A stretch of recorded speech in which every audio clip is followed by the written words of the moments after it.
Olá, sejam bem-vindos a mais um vídeo. Meu nome é Carlos, fisioterapeuta, trabalho com fisioterapia respiratória na cidade de Curitiba. Aqui a gente trabalha com atendimento online, atendimento presencial, enfim, a gente desenvolve esse trabalho já há 12 anos aqui na região. E o atendimento online ele se aplica também a pacientes de outras regiões do país. Hoje a gente vai conversar, né, o assunto de hoje ele tem um pouco a ver com o vídeo de ontem, né, onde eu explico o processo de como respirar corretamente, né? Isso é uma abordagem que muitas pessoas fazem. Como que se respira de uma forma correta, tal, etc. Então fiz aquele vídeo, né, eu ia falar um termo que o pessoal se usa muito aí no YouTube, né, que é entrar na hype. Enfim, passei essa questão que é um questionamento de tudo, é algo que está em alta, né? E se associa muito o aprender a respirar. Agora, qual que é a grande questão que eu, como profissional, bato sempre na tecla de que não existe aprender a respirar, tá? Qualquer um sabe respirar. O ar entra que nem aqui, eu estou respirando. Não depende de um aprendizado. Hoje existem vídeos aí, pessoas dissertando como respirar na corrida, etc. Até teve uma palestra online que eu dei para uma academia de Londrina, né, falando algo do tipo assim, mas o foco não é como respirar. Respirar você respira. Agora a grande questão é o quê? Que o músculo respiratório ele passa por encurtamento ao longo da vida. E esse encurtamento traz uma suposta respiração errada. O que é essa respiração errada que muitas pessoas abordam? É uma respiração onde existe o recrutamento de músculo acessório da respiração. O que é o músculo acessório da respiração? É um músculo que não foi feito para respirar 24 horas. Né? Por exemplo, o diafragma é o principal músculo da respiração. Ele foi projetado pelo Criador para ter um grande trabalho, porque a gente precisa respirar 24 horas por dia. Já esse músculo aqui, que por exemplo é um músculo bem avantajado no paciente com DPOC, ele não é um músculo que foi feito para respirar. E o DPOC, principalmente o grave, ele fica. Né? Por quê? Porque os músculos principais da respiração do paciente com DPOC, ele encurtou mais. Então, a característica da doença pulmonar obstrutiva crônica é o quê? O paciente ir hiperinsuflando, aumentando o volume do seu pulmão ao longo do tempo. É por isso uma das formas de tratamento cirúrgico da doença pulmonar obstrutiva crônica é quando o cirurgião vai lá e corta um pedaço do pulmão. Justamente na perspectiva de reduzir o tamanho desse pulmão. Eu nem sei se ainda faz isso, mas até um tempo atrás fazia. E essa perspectiva da redução do tamanho é trazer o músculo respiratório para uma situação de contração mais favorável. E esse processo que o DPOC vai aumentando esse volume pulmonar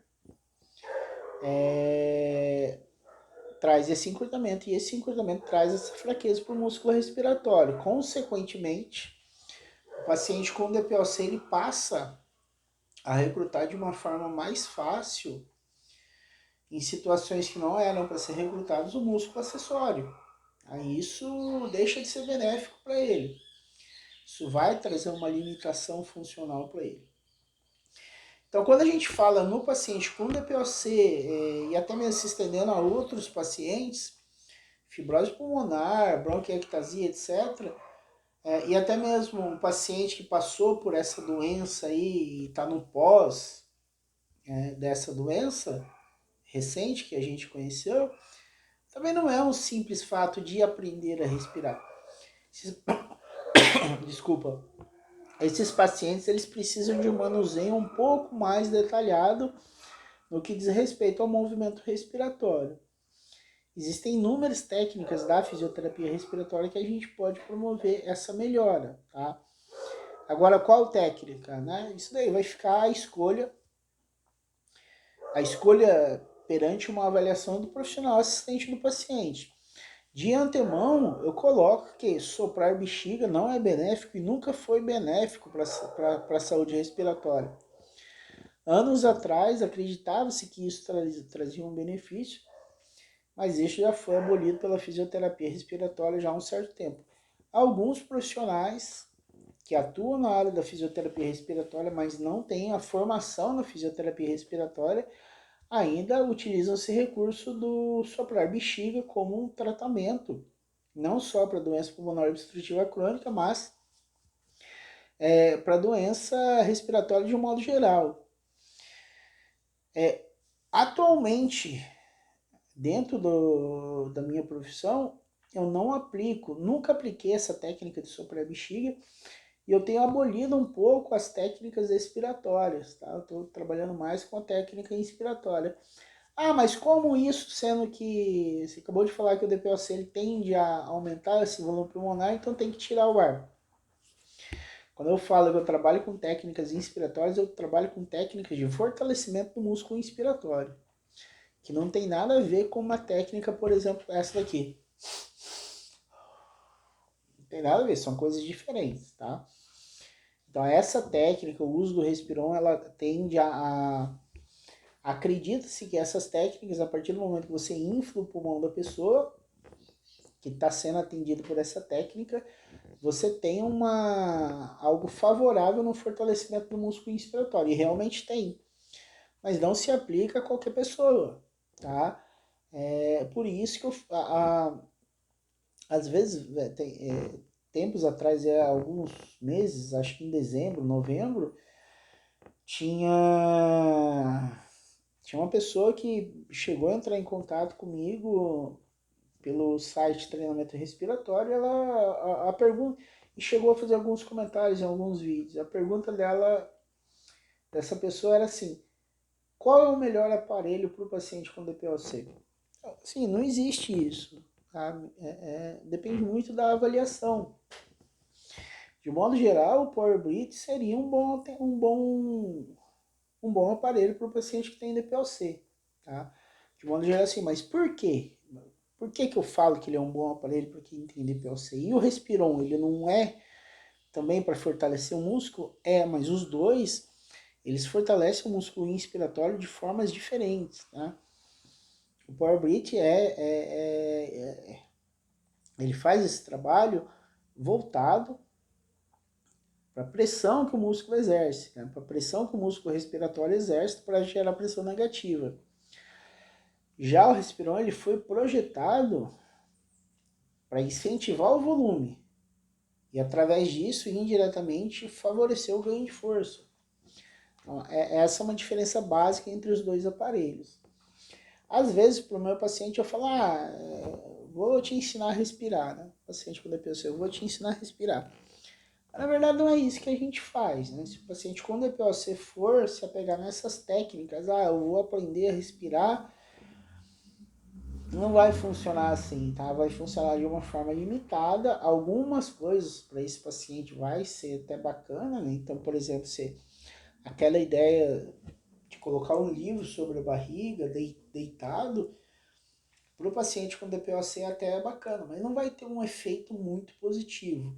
O que eu vejo que tem um efeito muito grande, veja assim, em cima do que eu estudei até hoje, é o uso de um recurso como o Power Breath, né? Não precisa ser necessariamente o Power Breath, pode ser o Threshold, mas o Power Breath é mais barato que o Threshold.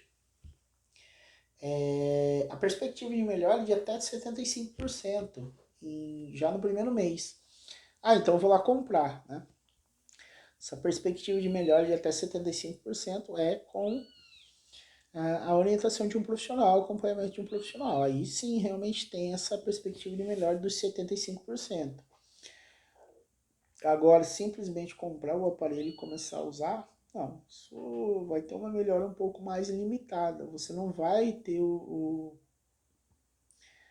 aproveitar ao máximo o que o aparelho pode te oferecer. Mas ele me ensina a respirar, né? É claro, a resposta pro leigo é ensinar a respirar, né? Mas não é algo assim, né? O que o Power Breath ele promove é um treino de força do músculo inspiratório. Com isso, você vai reduzir alguns efeitos fisiológicos que a doença pulmonar obstrutiva crônica ocasiona no pulmão do paciente. Tá?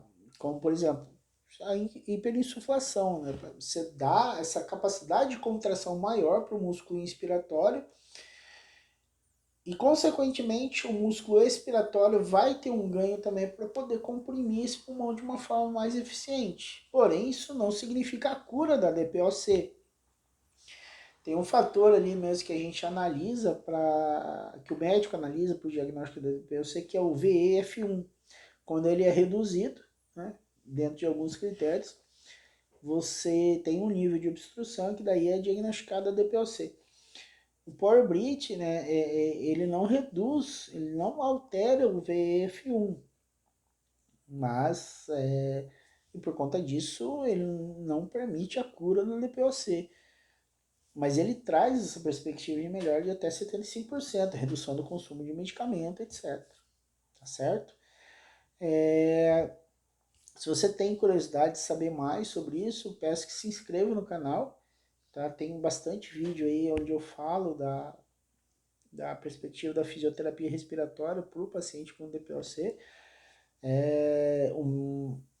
Maior porcentagem de público que eu tenho é o paciente com DPOC, seja de espectadores aqui no canal ou de pacientes meus, né?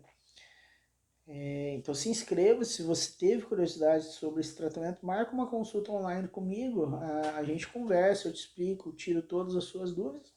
E se você achar viável iniciar o seu tratamento comigo, vai ser um prazer. Se você achar que não é viável, né, a nossa amizade vai continuar mesmo, sem problema nenhum, tá certo? Voltando a falar, não se esqueça de se inscrever no canal, clica aí no curtir, se puder comenta alguma coisa e compartilha com o máximo de pessoas possível, tá? Tudo isso